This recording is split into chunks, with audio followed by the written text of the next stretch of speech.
सीतारमण श्री रघुनाथ जय जय।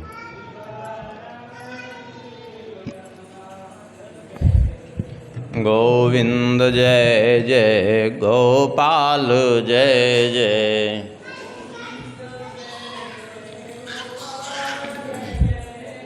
श्री राधारमण हरि गोविंद जय जय।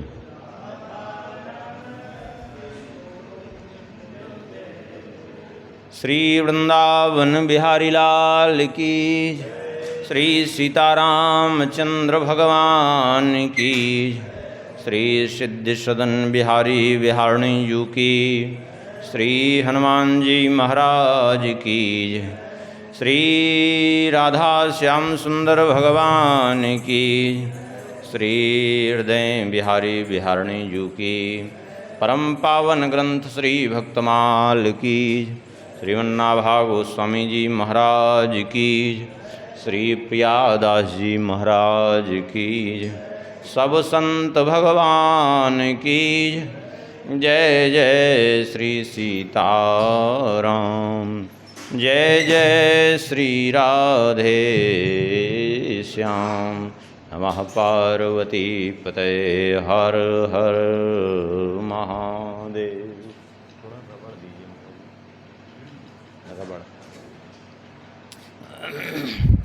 हरिशरणम परम मंगलमय प्रात पर अखिलेश्वर, अकारण करुणावरुणालय भक्त वांछा कल्पतरु।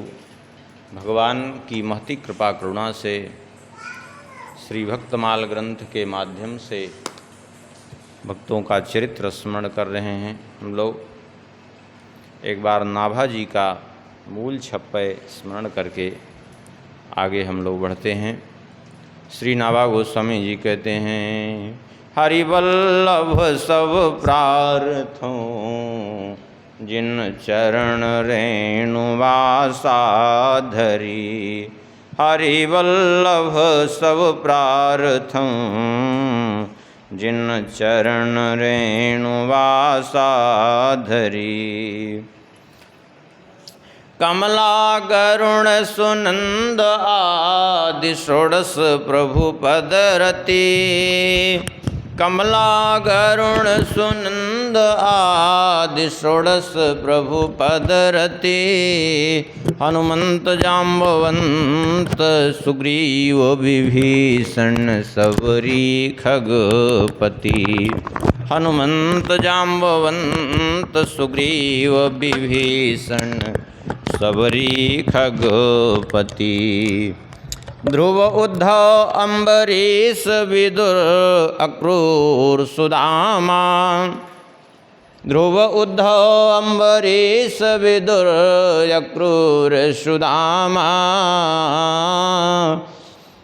चंद्रहास चित्रकेतु ग्राह गज पांडव नामा। चंद्रहास चित्रकेतु ग्राह गज पांडव नामा। कौसारव कुंती वधूपट ऐचत लज्जा हरि। कौसारव कुंती वधूपट ऐचत लज्जा हरि। हरिवल्लभ सब प्रार्थों जिन चरण रेणु वासा धरी। हरिवल्लभ सब प्रार्थों जिन चरण रेणु वासा धरी।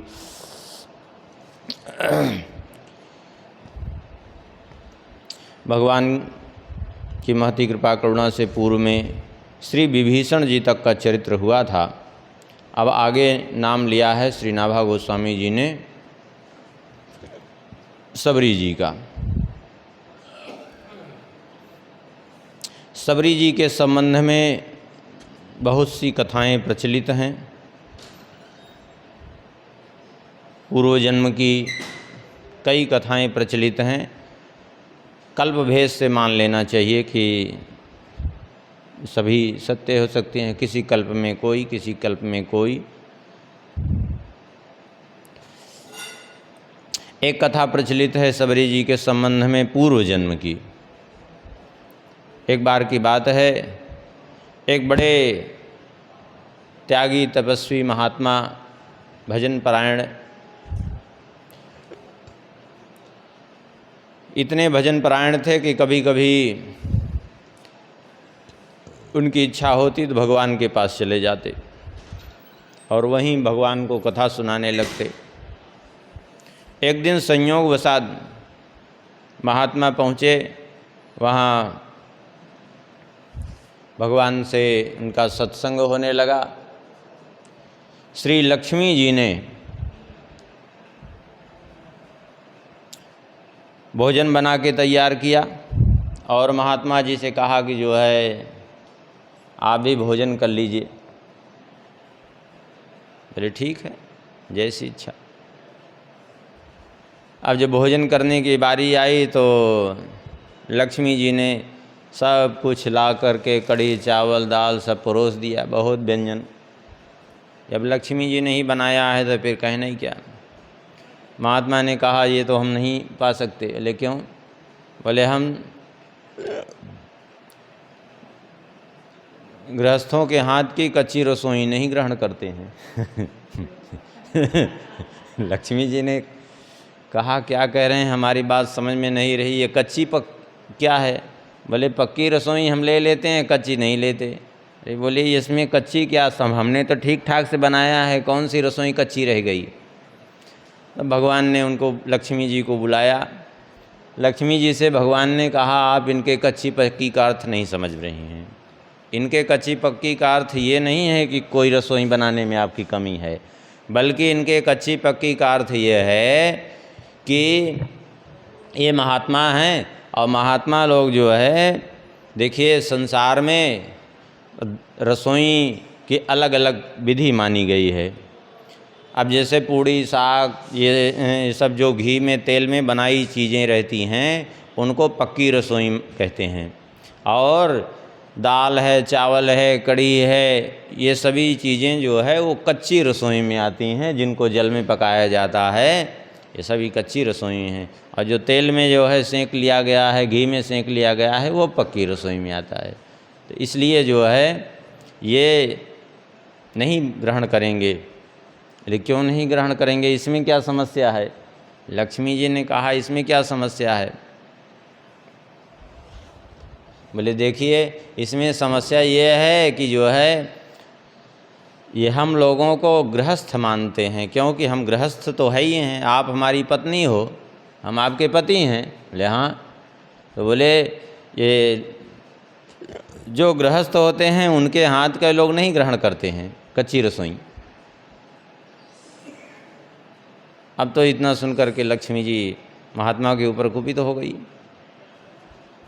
बोले ये क्या तरीका है जो है आपका, ये कौन सा नियम है भाई? अरे संसार का नियम यहाँ भी आके वैकुंठ में थोपना चालू कर दिया हम लोगों पर। बताओ इतनी देर से हम आपके लिए रसोई बना रहे थे कि ये महात्मा आए हैं पाएंगे, और आपने तो सब चौपट कर दिया। अब सारी रसोई तो हमने साथ बनाई है, अब फिर से आपके लिए पक्की रसोई बनाए।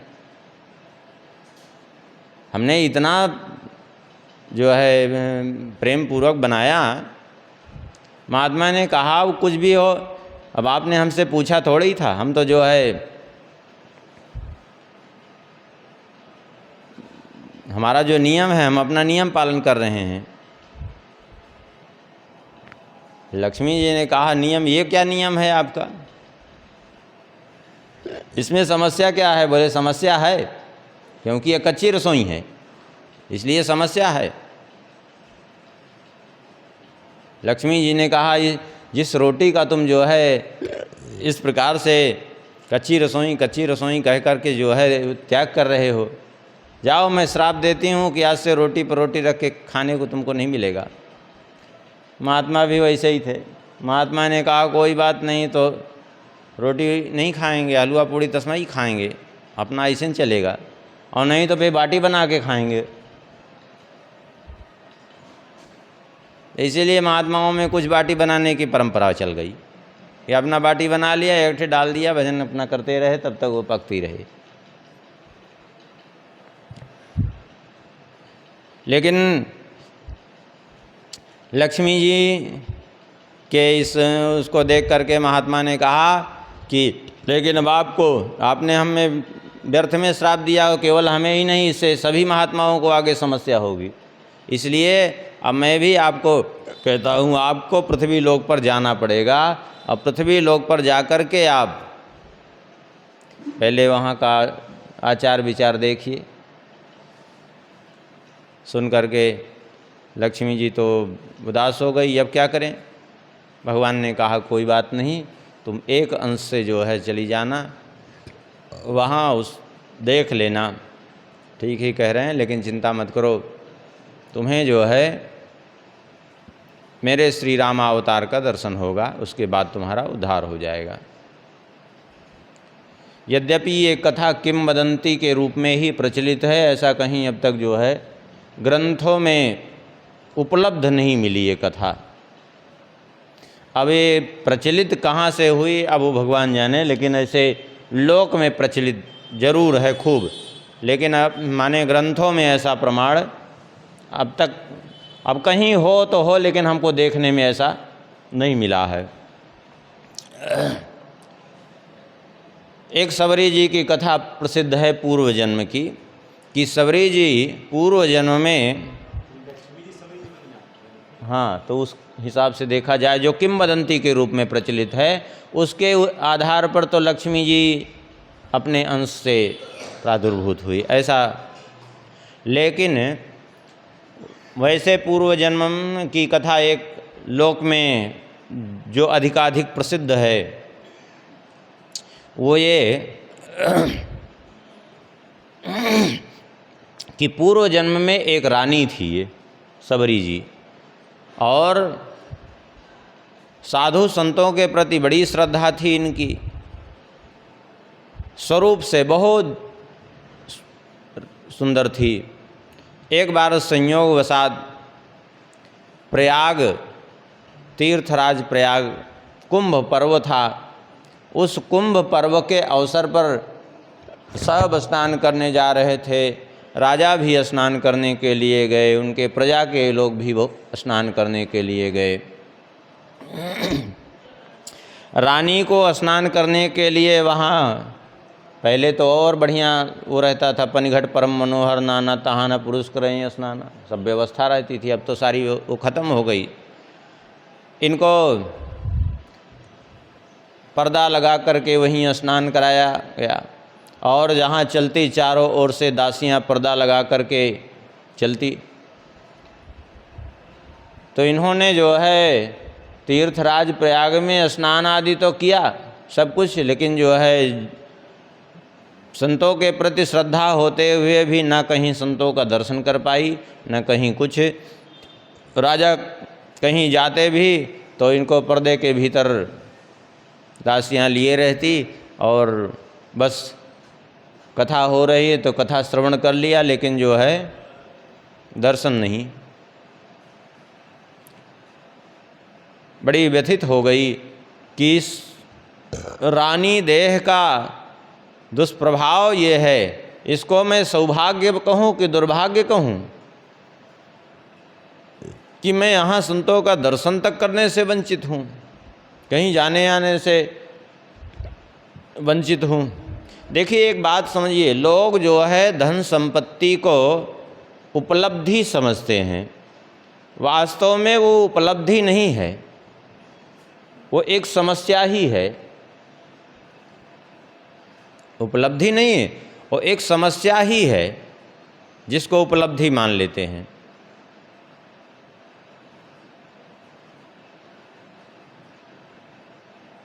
जितना आप ऊंचे होते जाएंगे उतनी आपके लिए समस्या बनती जाएगी, सत्य तो यही है। सन 2013 की बात है, प्रयाग में कुंभ था, गए स्नान करने के लिए, तो देखा शाही स्नान करने के लिए लाइन लगी थी। अब वो घंटों घंटों गाड़ियां जो है बड़े बड़े जगत गुरु महामंडलेश्वर और श्री महंत उनकी लाइन लगी थी। देखा कि घंटों घंटों परेशान हो रहे हैं। हम कहा ये तो बड़ी विचित्र लीला है, इससे अच्छा तो हम गए और स्नान करके डुबकी मार के चले आए, कोई समस्या ही नहीं। 5 मिनट भी जिस कार्य के लिए नहीं लगना उसके लिए 2-2 4-4 घंटा लाइन लगाना, क्या मतलब निकला? कोई मतलब नहीं, केवल झूठा प्रदर्शन। जीवन एक प्रदर्शन बन करके हो जाता है बस, और कुछ नहीं। जितने आप ऊंचे उठते जाएंगे केवल लोगों की प्रदर्शनी के जगह आप इस्तेमाल होंगे, बाकी कोई उसका मतलब नहीं। अब यद्यपि इस कथा को सुन के बहुत लोगों को बुरा भी लग सकता है, लेकिन सच्चाई जो जीवन की है वो यही है। इसलिए पद प्रतिष्ठा इतनी ज़्यादा घातक है कि जिसका कोई हिसाब नहीं। इससे अच्छा तो सबसे अच्छा यह है कि कोई आगे पीछे रहे ना, अपना जो है चुपचाप जो सेवा करनी है, जो भी आता है शरीर से, धन से, तन से, जो भी है वैसे ही किसी की सेवा कर दीजिए। कोई उस पर वो लेने की ज़रूरत नहीं कि हाँ आपके पास धन है, अपना सेवा कर दिया, जो भी ले गए अपना, जो भी आया गौ सेवा में लगा दिया, संत सेवा में लगा दिया, जो भी शरीर से हुई सेवा कर दिया। क्या मतलब जो है प्रपंच पालने का? नहीं तो एक समस्या मात्र है और कुछ नहीं है।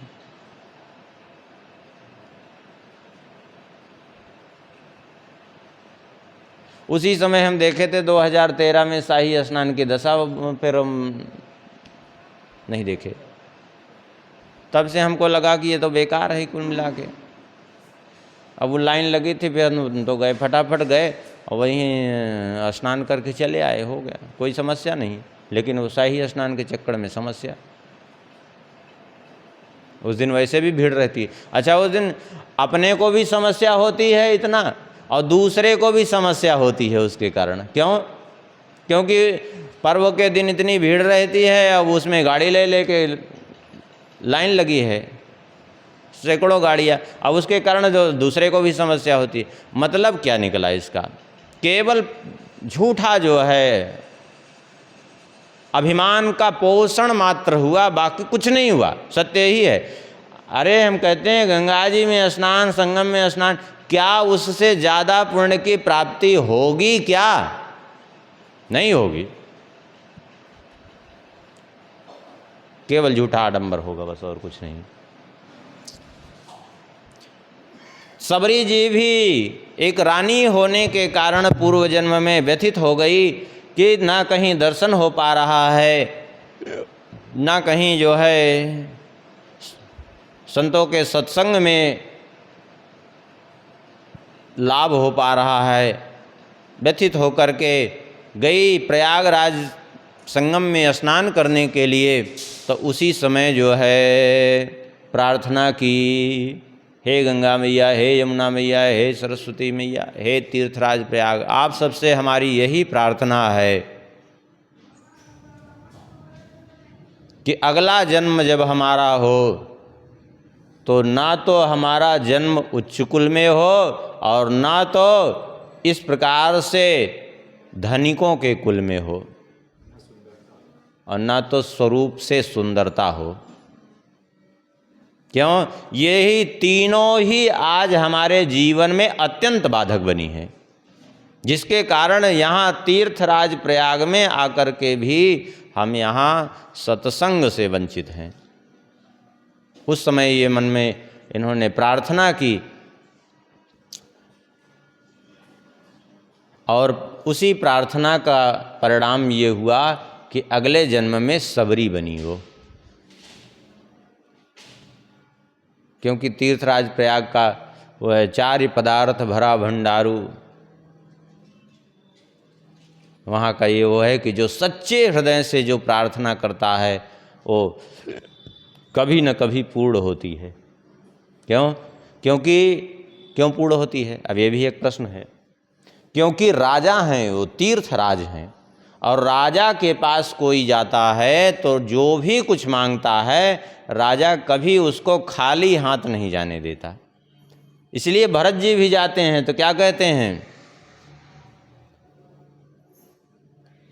भरत जी कहते हैं मांगऊं बाज त्याग निज धर्मो, आरत काह न कर ई कुकर्मो। आज मैं अपने धर्म का परित्याग करके मांग रहा हूँ। क्यों? आर्त कौन सा ऐसा कुकर्म नहीं करता, आज भी मैं ऐसा आर्त होने के कारण मांग रहा हूँ। जबकि मांगना हमारा धर्म नहीं है। क्यों? क्योंकि क्षत्रिय होने के कारण मांगना हमारे लिए अधर्म है, उचित नहीं है। लेकिन फिर भी इस तीर्थराज प्रयाग में मांगने से मनोकामना पूर्ण होती है, इसलिए मांग रहा हूँ।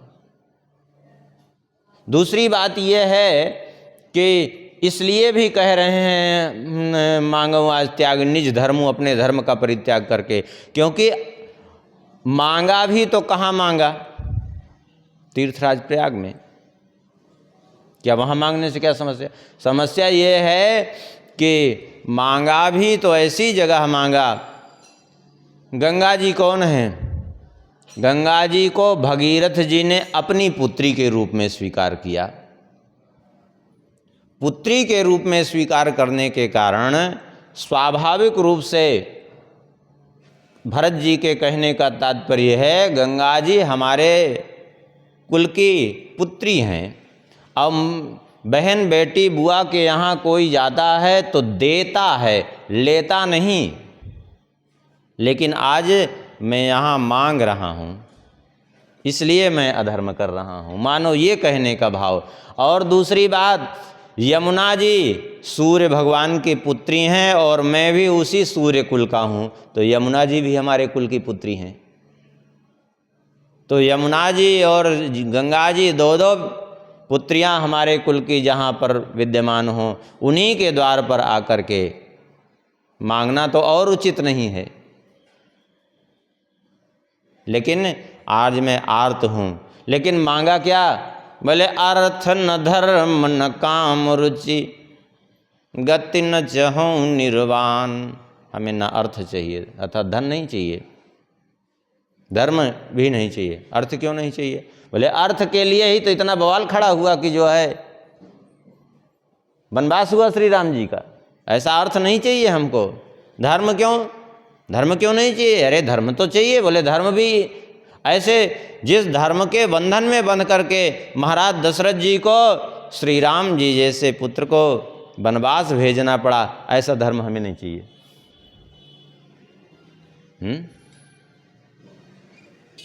और काम? बोले काम का ही तो प्रभाव है। देखो काम प्रताप बढ़ाई कि महाराज दशरथ जी कई को वचन दे बैठे, बिना पूछे कह दिया वो जो इच्छा हो मांगो, बिना जाने समझे वचन दे दिया, मैं वचन दे रहा हूँ जो इच्छा मांगो। कहो के रंग कहो करो नरेशु, कहो के इंद्रपद निकासों देसु। ऐसा नहीं चाहिए। और मोक्ष? बोले मोक्ष ऐसा मोक्ष लेकर क्या करेंगे जहाँ श्री राम जी की सेवा न मिले, वो भी नहीं चाहिए। तब फिर क्या चाहिए? बोले जन्म जन्म रति राम पद, यह वरदान न आन। इसलिए सबरी जी ने वहाँ पूर्व जन्म में जब रानी थी तो उन्होंने मांगा, और उसी का परिणाम ये हुआ कि दूसरे जन्म में उनको सबर कुल में जन्म लेना पड़ा। क्योंकि उन्होंने मांगा ही ऐसा था कि निर्धन कुल में जन्म हो, स्वरूप से सुंदरता न प्राप्त हो हमें, और निम्न वर्ण में जन्म हो।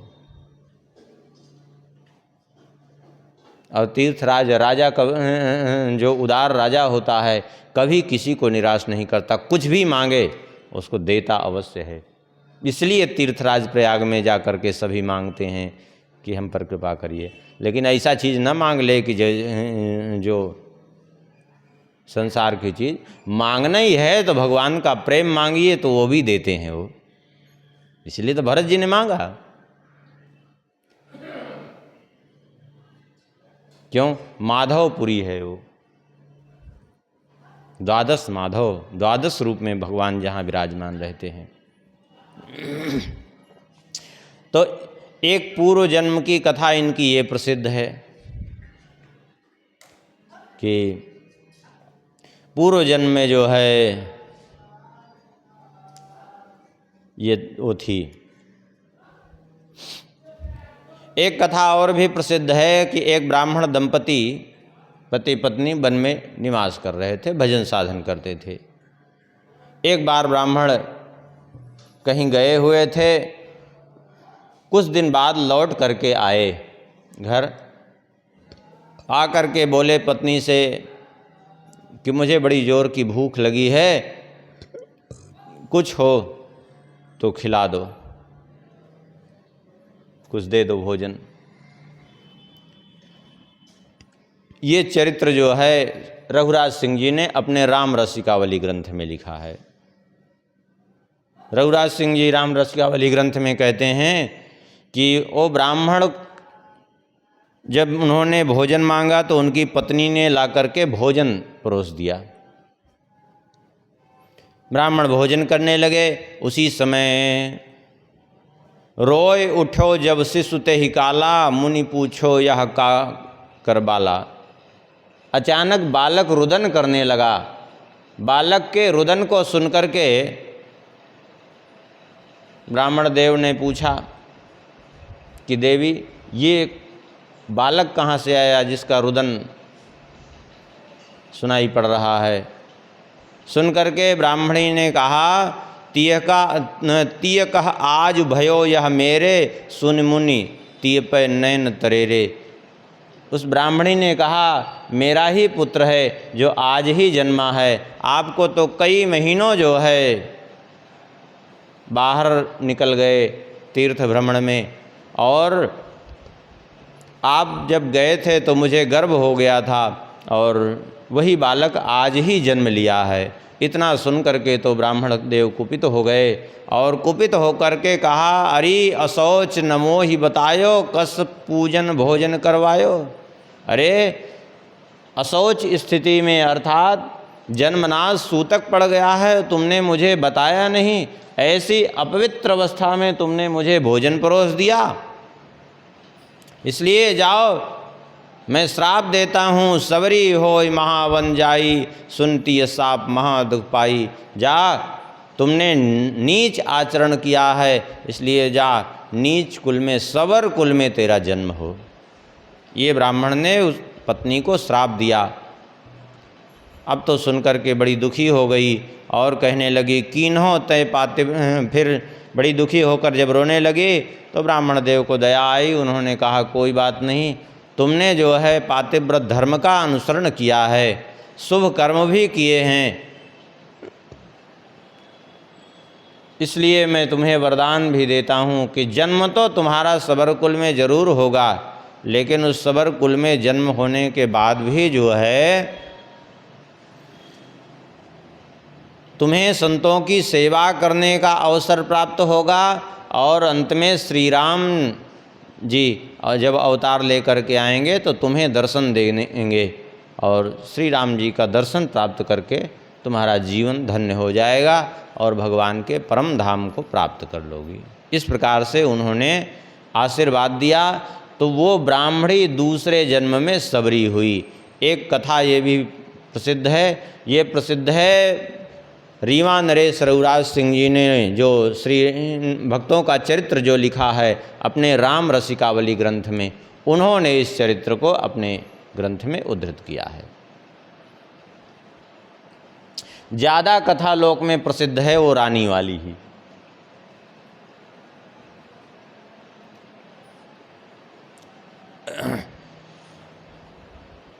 कल्प भेद से सभी सत्य हो सकती हैं।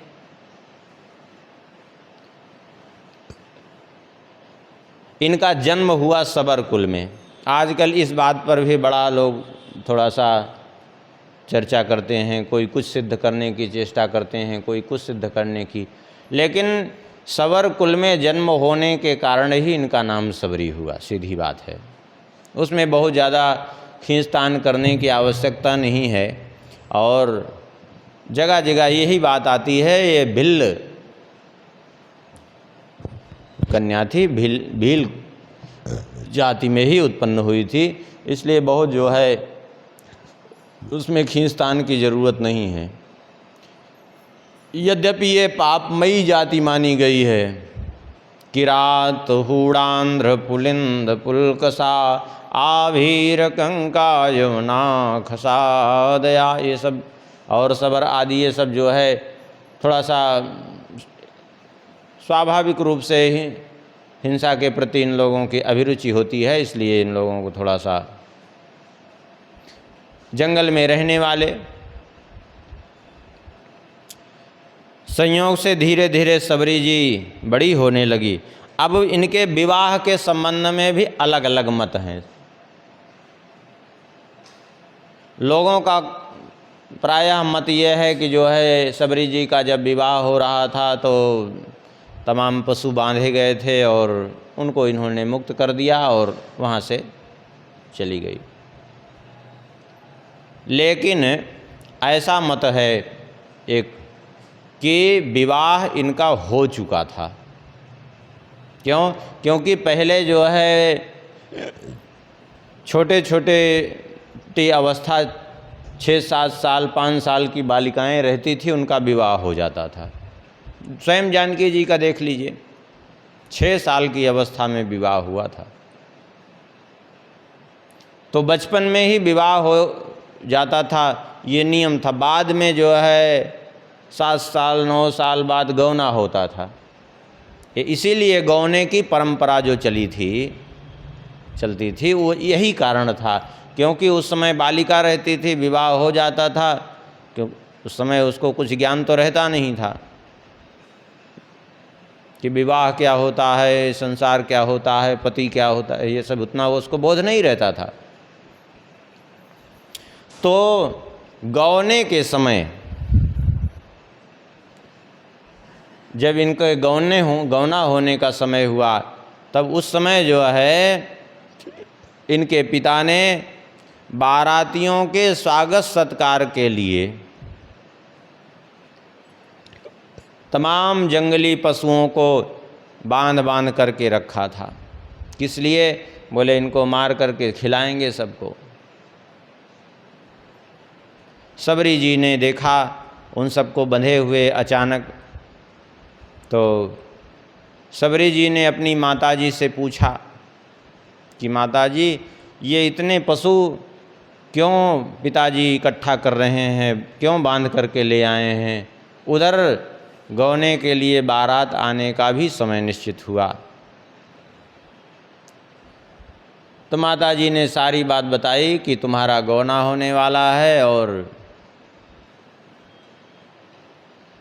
इसीलिए इन सबको जो है बांधा गया है और इन सब का वध किया जाएगा, सब बारातियों के स्वागत सत्कार करने के लिए। इतना सुनकर के सबरी जी का हृदय कांप उठा और सबरी जी ने सोचा अब क्या करें। सबरी जी ने रात्रि में उठ कर के उन सबके बंधन खोल दिए, जितने पशु बांधे गए थे उन सब का बंधन खोल करके उनको जंगल में छोड़ दिया। वे सब तो चले गए और सोचा कि अब तो यहाँ सवेरे बवाल होगा कि किसने खोले।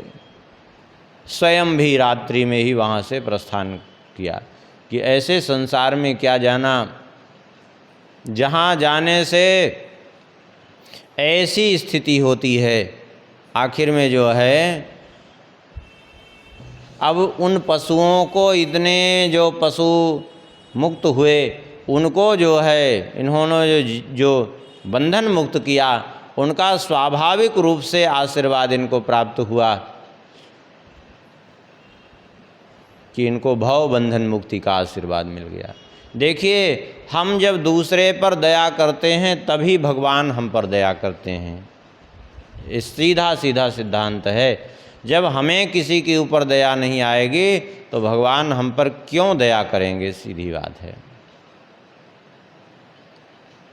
भगवान को प्रिय क्या है? विचार करिए। उपकार प्रियो विष्णु जलधारा शिव प्रिय भानुप्रिय नमस्कारो ब्राह्मणो मधुर प्रिय। उपकार प्रियो विष्णु, भगवान को उपकार बड़ा प्रिय है। ये नहीं भगवान देखते कि आप कितनी उपचारों से उनकी पूजा कर रहे हैं, कितना जो है उनके लिए व्यवस्था, कितना आप जीवों के प्रति उपकार परायण हैं, ये भगवान देखते हैं।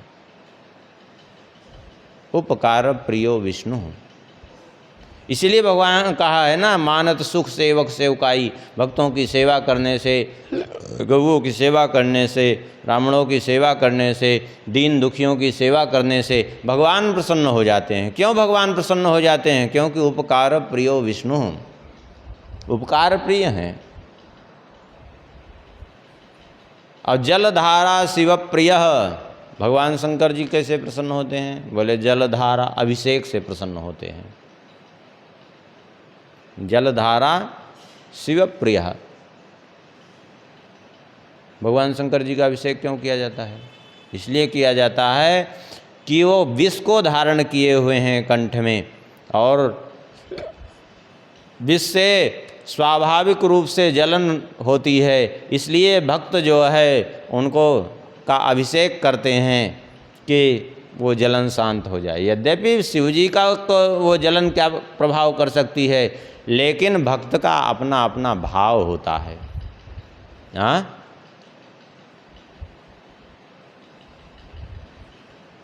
और नमस्कार प्रियो भानु, सूर्यदेव किस चीज़ से प्रसन्न होते हैं? नमस्कार प्रियो, नमस्कार से प्रिय प्रसन्न होते हैं।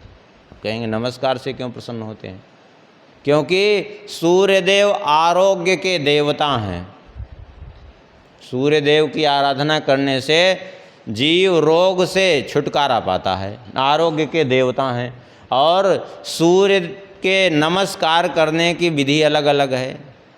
12 उनके स्वरूप हैं, तो 12 स्वरूप को नमस्कार करने के लिए 12 जो है तरह से नमस्कार किया जाता है। तो नमस्कार करने से स्वाभाविक रूप से व्यायाम भी हो जाता है, रोग की निवृत्ति भी हो जाती है, इसलिए नमस्कार प्रियो भानु। और ब्राह्मणो मधुर प्रिय, ब्राह्मण को मधुर प्रिय, मधुर प्रिय का मतलब मिष्ठान्न प्रिय खाली नहीं होता। ब्राह्मणो मधुर प्रिय माने आप उससे मधुर वचन से का व्यवहार करेंगे तो प्रसन्न रहेगा, और थोड़ा उसके विपरीत हो गया तो फिर जो है अनर्थ ही होगा। इसलिए उसके साथ मधुरता का भाव रखें तो प्रसन्न रहेंगे।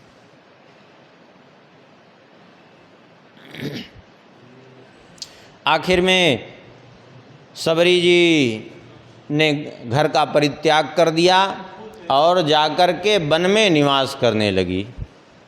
वन में निवास करती, जो भी वन में कंदमूल फल उपलब्ध होते उसी से अपना जो है निर्वाह करने लगी। आगे श्री प्रियादास जी इनका चरित्र यहीं से वर्णन कर रहे हैं वंश से। इसके पूर्व का चरित्र नहीं वर्णन किया श्री प्रियादास जी ने। वन के चरित्र का वर्णन करते हुए कहते हैं श्री प्रियादास जी, वन में रहती नाम सबरी कहत सब, वन में रहते नाम सबरी कहत सब, चाहत टहल साधो तन न्यूनताई है, चाहत टहल साधु तन न्यूनताई है, रजनी के शेष ऋषि आश्रम प्रवेश करी, रजनी के शेष ऋषि आश्रम प्रवेश करी, लकरीन बोझ धरी आवे मन भाई है, लकरीन बोझ धरी आवे मन भाई है, न्याय वे को मग झारी काकरनी बीन डारी, न्याय वे को मग झारी काकरीन बीन डारी, बेगी उठी जाइने को देती ना लखाई है। बेगी उठी जाइने को देती ना लखाई है। उठत सवारे कहें कौन धों बुहारी गयो। उठत सवारे कहें कौन धों बुहारी गयो। भयो ही ये सोच को बड़ो सुखदाई है। भयो ही ये सोच को बड़ो सुखदाई है। कहते हैं वन में रहत नाम सबरी कहत सब। वन में निवास करती थी, सभी लोग सबरी के नाम से जानते थे। वास्तविक नाम क्या था किसी को पता नहीं, सब सबरी सबरी कहते थे, बस इतना ही जो है सब जानते थे। सबरी के मन में एक इच्छा रहती, क्या? बोले चाहत टहल साधु तन न्यूनताई है।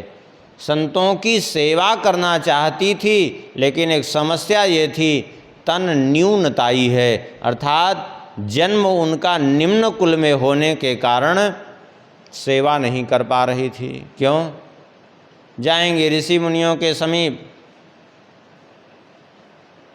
तो समस्या ये होगी कि हमारी सेवा तो बन नहीं पाएगी, उनको समस्या बनेगी। क्यों? क्योंकि जासु छाह छुई ले ये सींचा। जिसकी छाया का भी स्पर्श हो जाए तो स्नान करना पड़ता है। आज इस बात को लोग जो है बड़े दूसरे ढंग से ले लेते हैं, कह देते हैं अरे छुआछूत का वो रख दिया गया, ये संकीर्ण। ये सब संकीर्णता नहीं है, ये विधान है और इसका प्रभाव पड़ता ही है।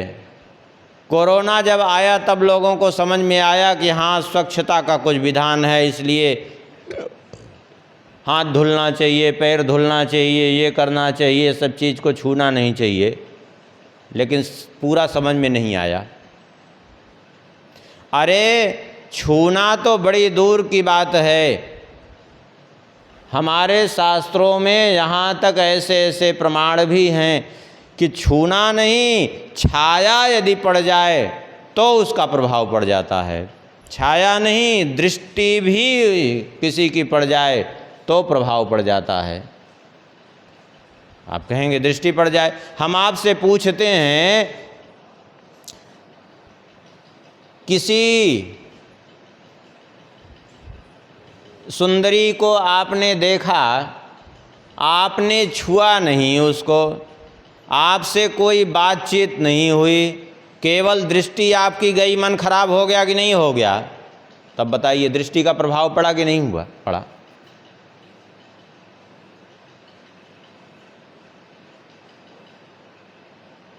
पड़ा कि नहीं पड़ा?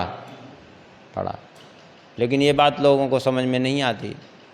आज यही कारण है, इन सब से लोग विमुख हो गए। इसी कारण जीवन में लोगों के कोई प्रभाव भी नहीं दिख रहा है, कोई प्रभाव नहीं दिखता। क्यों?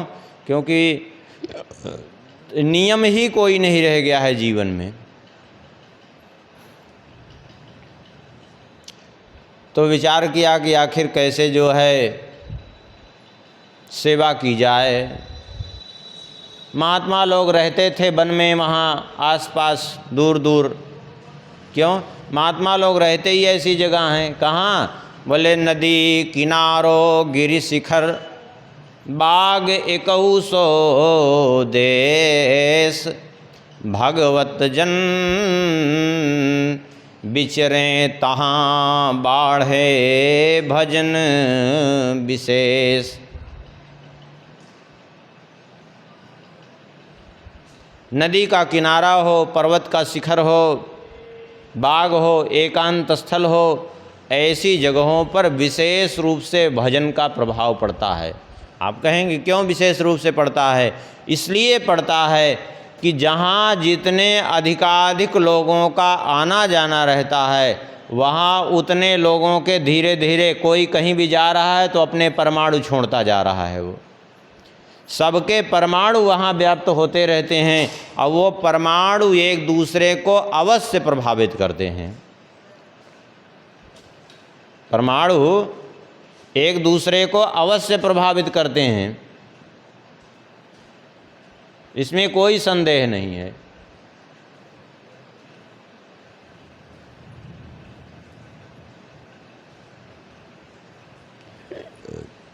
एक बार वो परम पूज्य श्री गया प्रसाद पंडित जी महाराज गोवर्धन वाले एक कथा सुनाते थे। ये कथा कहाँ है ये तो नहीं कह सकते, लेकिन वो सुनाते थे। ये कथा प्रायः सुनाते थे कि एक बार जो है श्री राम जी लखनलाल जी जानकी जी के साथ वन में विचरण कर रहे थे और विचरण करते करते एक ऐसी जगह पहुँचे और जाकर के थोड़ा सा ऐसा लग रहा था जैसे कोई पुरानी बस्ती हो उजड़ गई थी। उस जगह पर जाकर के श्री राम जी बैठे और श्री राम जी ने कहा कुछ प्यास का अनुभव हो रहा है, लक्ष्मण जल ले आओ। तो लक्ष्मण जी ने कहा जल तो माता जी भी ला सकती हैं, हम ही क्यों ले आए जबकि स्वयं लाते थे हमेशा। अब तो श्री राम जी वहाँ से जानकी जी को सुनकर बड़ा आश्चर्य हुआ। श्री राम जी वहाँ से उठ के चलने लगे और चलते चलते श्री जानकी जी से कहा सीते तुम एक काम करो कि थोड़ी सी मिट्टी यहाँ से उठा करके अपने आंचल में बांध लो, फिर चलो। बोले ठीक है, जैसी आज्ञा प्रभु। अब तो जो है वहाँ से चले। कुछ दूर जाने पर लक्ष्मण जी तो रुदन करने लगे, प्रभु ये हमसे कैसे ऐसा वाक्य निकल गया, ये बात हमको समझ में नहीं आ रही है। श्री राम जी ने कहा इसमें तुम्हारा कोई दोष नहीं है, इससे तुम्हारा कोई दोष नहीं। ये कथा कहाँ ये नहीं जानते, लेकिन पंडित जी सुनाते थे इस कथा को। इसमें तुम्हारा कोई दोष नहीं है। बोले फिर? श्री जानकी जी की ओर देखा, कहा वो मिट्टी यहीं गिरा दो। मिट्टी गिराया, बोले इसी पे खड़े हो जाओ। उस पर खड़े हुए तो फिर मन जो थोड़ा सा विचलित होने लगा। लक्ष्मण जी उतर गए, बोले ये क्या हो रहा है हमको। श्री राम जी ने कहा उसमें तुम्हारा दोष नहीं, समस्या ये थी कि जिस जगह पर बैठे थे हम लोग, उस जगह पर मन में जो ऐसी भावना आई उसका कारण क्या था जानते हैं क्या? बोले उसका कारण ये था कि दो भाई वहाँ रहते थे, आपस में इतना दोनों में विरोध हुआ कि लड़ करके मर गए। तो वो उनके विरोध के परमाणु आज भी वहाँ व्याप्त हैं। ऐसे बहुत से प्रमाण संसार में भी हैं, बहुत से प्रमाण हैं। सब चीज का जीवन में प्रभाव पड़ता ही है, इसमें कोई संदेह नहीं है। अब कहेंगे कि हम पर तो कोई ऐसा समझ में नहीं आ रहा। अरे समझ में इसलिए नहीं आ रहा है, समझ में तो तब आए जब पूर्ण रूप से चित्त निर्मल हो जाए। निर्मल चित्त पर प्रभाव पड़ता है, जब निर्मल चित्त होगा तो प्रभाव अवश्य अवश्य पड़ेगा, और चित्त निर्मल नहीं रहेगा तो समझ में नहीं आएगा। प्रभाव तो पड़ेगा।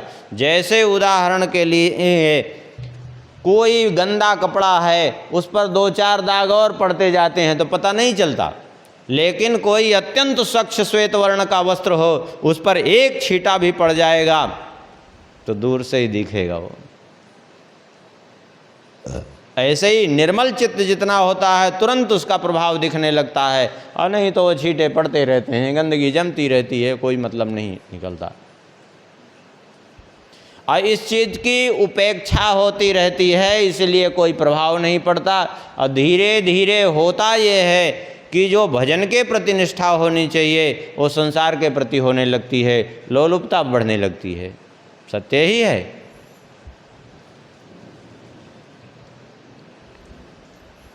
इसलिए पहले महात्मा लोग एकांतवास करते थे।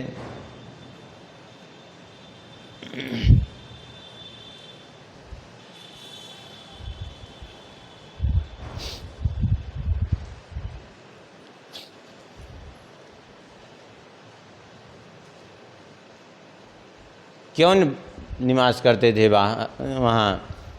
पर धन कुल अभिमान तज, बसत जबै वन माहि। दूसरे की धन की आशा, कुल का अभिमान परित्याग करके, समस्त जो है लोक कैष्णा से मुक्त होकर के जब वन में निवास करते हैं तो संग संग श्री हरि फिरें, अथवा संग संग श्री हरि भजन राम कृपा बन जाए। स्वाभाविक रूप से भगवान के का भजन होने लगता है श्री राम जी की कृपा से। इसलिए जो है सबरी जी की बार बार इच्छा होती कि हम किस तरह से संतों की सेवा करें।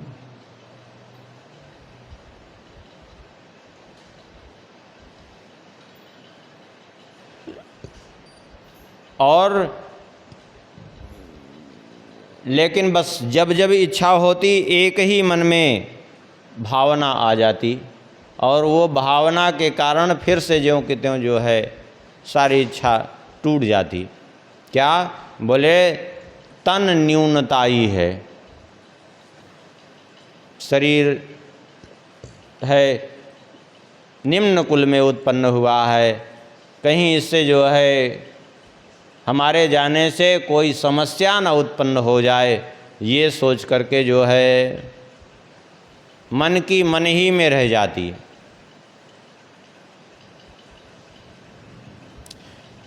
देखिए एक बात ये है कि संग करना किसका चाहिए? संग करना उसी का चाहिए जिससे जीवन में कुसंग न पड़ने पावे, क्योंकि कुसंग का इतना बड़ा प्रभाव है।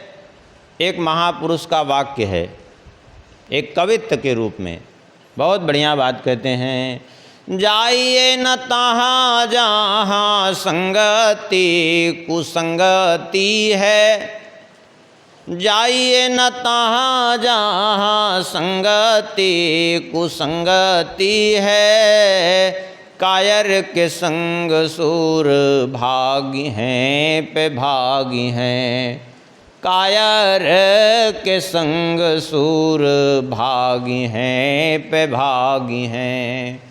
फूलन के पास वसे फूलन की बास होत, फूलन के पास वसे फूलन की बास होत, कामिनी के पास काम जागी हैं पे जागी हैं, कामिनी के पास काम जागी हैं पे जागी हैं। कुसंग अच्छे अच्छे को नष्ट कर देता है।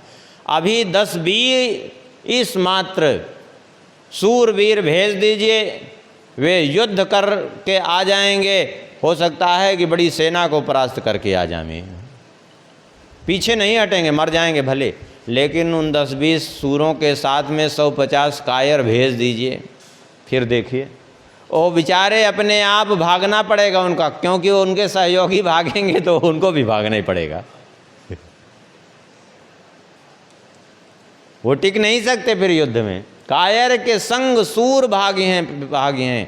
आप फूलों की वाटिका में जाकर के बैठेंगे तो फूलों की ही सुगंध आएगी। कामिनी स्त्री के पास बैठेंगे तो काम बढ़ेगा ही बढ़ेगा, मन में काम भावना जगने लगेगी धीरे धीरे। एक बात समझिए, बहुत लोग कहते हैं हम तो स्त्रियों के बीच में रह करके भी वो कभी जो है किसी के साथ भले दुर्व्यवहार नहीं हुआ, बहुत अच्छी बात है, होना भी नहीं चाहिए। लेकिन एक बात समझ लीजिए, अग्नि के पास घड़े को रख दीजिए घी भर करके, भले ही घड़े का घी अग्नि में गिरे ना, लेकिन पिघलेगा जरूर अग्नि के समीप में। समझ गए कि नहीं? अग्नि बहुत अच्छी बात है, घड़ा का घी नहीं गिरा अग्नि में, लेकिन पिघलेगा जरूर। ऐसे ही स्त्री संग में जो है भले ही भ्रष्ट नहीं हुआ, लेकिन चित्त पर प्रभाव पड़ता ही पड़ता है धीरे धीरे। इसलिए कुसंग से बचना तो चाहिए ही। स्त्री को पुरुष से को स्त्री से, दोनों को एक दूसरे से साधक को बचने की आवश्यकता तो है ही है। घर बसे घर में वैराग कहाँ। कोई कितना भी कोई वैराग्यवान हो, लेकिन धीरे धीरे अगर उसके परिवार का कोई व्यक्ति जुड़ जाए तो स्वाभाविक उसके प्रति उसकी आसक्ति बढ़ने लगेगी, पक्की बात है। आप कहेंगे क्यों बढ़ने लगेगी? क्योंकि रक्त का संबंध होता है, रक्त रक्त की ओर स्वाभाविक रूप से खींचता ही है, इसमें कोई संदेह नहीं है। अभी न विश्वास हो, आप ऐसे देखिए, आप किसी दूसरे को चोट लग जाए, आपके ऊपर उतना प्रभाव नहीं पड़ेगा उसका खून देख करके, लेकिन कोई आपके घर का व्यक्ति हो, आपका भाई हो, पिता हो, कोई हो, और उसको आप अभी रक्त बहता हुआ देख लें, देखिए आपकी क्या दशा होती है। तुरंत, भले ही थोड़ा ही बह रहा हो, आप देखिए क्या दशा होती है आपकी। क्यों? क्योंकि वो रक्त देख करके आपका रक्त तुरंत प्रभाव में आएगा, क्योंकि वो रक्त, आपका रक्त एक है। आप ना विश्वास हो तो अभी कभी भी आप अनुभव कर लीजिए, कभी ऐसी बात हो तो देख लीजिएगा, तुरंत प्रभाव होगा, इसमें कोई संदेह नहीं है। इसलिए कहते हैं घर बसे घर में वैराग कहाँ। माया मोह ममता में पागी हैं पे पागी हैं। काजर की कोठरी में कैसो सयानो जाए। काजर की कोठरी हो, उसमें कैसा भी चतुर व्यक्ति जाए, काजरे की एक रेख लागी हैं पे लागी हैं। काजर की कोठरी में कैसो सयानो जाए। काजर की एक रेख लागी हैं पे लागी हैं। कितनी भी चतुरता से कोई काजर की कोठरी में प्रवेश करे अंधेरे में, काजल कहीं न कहीं तो छुएगा ही छुएगा, लगेगा ही लगेगा, इसमें कोई संदेह नहीं है। इसलिए कुसंग से बचना ही चाहिए। कुसंग अच्छे अच्छे को नष्ट कर देता है। को न कुसंगति पाई न साई। रहे न नीच मते चतुराई। जैसा संग करेंगे उसका रंग वैसा ही पड़ेगा। जैसा करे संग वैसा चढ़े रंग। जैसे खावे अन्न वैसे होए मन। जैसे पिए पानी वैसे बोले वाणी। अब यहीं अभी विश्राम कर देते हैं। शेष भगवत कृपा से कल स्मरण कर लेंगे। अभी थोड़ा सा नाम महिमा हो जाए।